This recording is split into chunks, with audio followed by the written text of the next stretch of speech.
मोदी सरकार के आने के बाद से ही सोशल मीडिया पर उनके 56 इंच के सीने की बहुत चर्चा होती रही है। लेकिन क्या वाकई सीने की चौड़ाई जुमलों से नापी जाती है या हौसलों से? क्योंकि आज दुनिया देख रही है कि कैसे अमेरिकी राष्ट्रपति ट्रंप भारत के प्रधानमंत्री का नाम लेकर उन्हें अपमानित कर रहे हैं, धमकियां दे रहे हैं मोदी जी को, लेकिन साहेब चुप्पी साधे हुए हैं। तभी तो आज हम आपको इतिहास के उस पन्ने पर ले जाएंगे जब भारत ना तो दुनिया की चौथी सबसे बड़ी अर्थव्यवस्था थी और हमारे पास ना ही कोई परमाणु हथियार थे, लेकिन देश की कमान एक ऐसी महिला के हाथ में थी जिसे पूरी दुनिया आयरन लेडी कहती थी और आज भी कहती है। दोस्तों, बात नवंबर 1971 की है। पूर्वी पाकिस्तान, जो आज का बांग्लादेश है, वहां आतंकी देश पाकिस्तान की सेना जुल्म ढा रही थी और फिर इंदिरा गांधी अमेरिकी राष्ट्रपति से मदद मांगने नहीं बल्कि अमेरिका को आईना दिखाने पहुंची थी। तब के पागल अमेरिकी राष्ट्रपति रिचर्ड निक्सन ने अपनी अकड़ दिखाने के लिए इंदिरा गांधी को 45 मिनट तक इंतजार कराया था। निक्सन को लगा होगा कि भारत की प्रधानमंत्री डर जाएंगी, लेकिन उसे क्या पता था सामने इंदिरा गांधी हैं जिन्होंने निक्सन को उसकी औकात याद दिला दी थी। क्योंकि जब अगले ही दिन निक्सन इंदिरा जी से मिलने ब्लेयर हाउस पहुंचे जहां इंदिरा जी ठहरी हुई थी, तो इंदिरा गांधी ने भी घड़ी देखकर निक्सन को पूरे 45 मिनट तक बाहर इंतजार कराया था। इसे कहते हैं ईंट का जवाब पत्थर से देना। अपमान का बदला उसी भाषा में लेकर इंदिरा ने बता दिया था कि भारत किसी के सामने झुकने वाला देश नहीं है।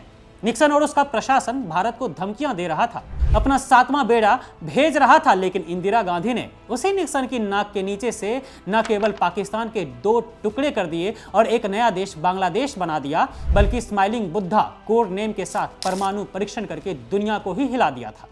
यूएन के स्थायी सदस्यों के बाहर भारत पहला ऐसा देश बना जिसने परमाणु शक्ति का परीक्षण किया था। निक्सन हाथ मलता रह गया था और इंदिरा ने इतिहास रच दिया था। और तो और सिर्फ इंदिरा जी ही नहीं, मोदी जी जिस पार्टी से हैं, बीजेपी के संस्थापक अटल बिहारी वाजपेयी भी पाकिस्तान के साथ हुए कारगिल युद्ध के दौरान अमेरिकी दबाव के सामने झुके नहीं थे। उस समय अटल जी ही प्रधानमंत्री थे। उन्होंने सीधे कह दिया था उस समय के अमेरिकी राष्ट्रपति बिल क्लिंटन से कि भाई, अगर पाकिस्तान ने परमाणु बम चलाया तो हम आधे तबाह हो जाएंगे, लेकिन हाँ, एक वादा करते हैं, अगली सुबह पाकिस्तान की नहीं होगी, वहां पर एक कब्रगाह होगा। लेकिन आज का दौर देखिए, आज हमारे पास सैकड़ों परमाणु बम हैं, बड़ी सेना है, लेकिन नेतृत्व कितना ढीला है। ट्रंप सरेआम मोदी जी का नाम लेकर अपमानजनक बातें कह रहा है, भारत को टैरिफ की धमकियां दे रहा है, रूस से तेल लेने पर धमका रहा है, लेकिन क्या मोदी जी ने एक बार भी पलटवार ट्रंप को उन्हीं की भाषा में जवाब दिया? पलटवार किया? नहीं, सुनते रहे। दोस्तों, गली मोहल्ले के उस चिंटू की तरह ट्रंप धाक जमाने की कोशिश कर रहा है और हमारे मोदी जी चुपचाप सुन रहे हैं। क्या इसलिए हमें महाशक्ति बनना है कि दुनिया का कोई भी नेता हमें सरेआम जलील करे? इंदिरा गांधी के समय में भारत की जो धाक थी वो आज जुमलों और फोटो खिंचवाने की कूटनीति में खो गई है।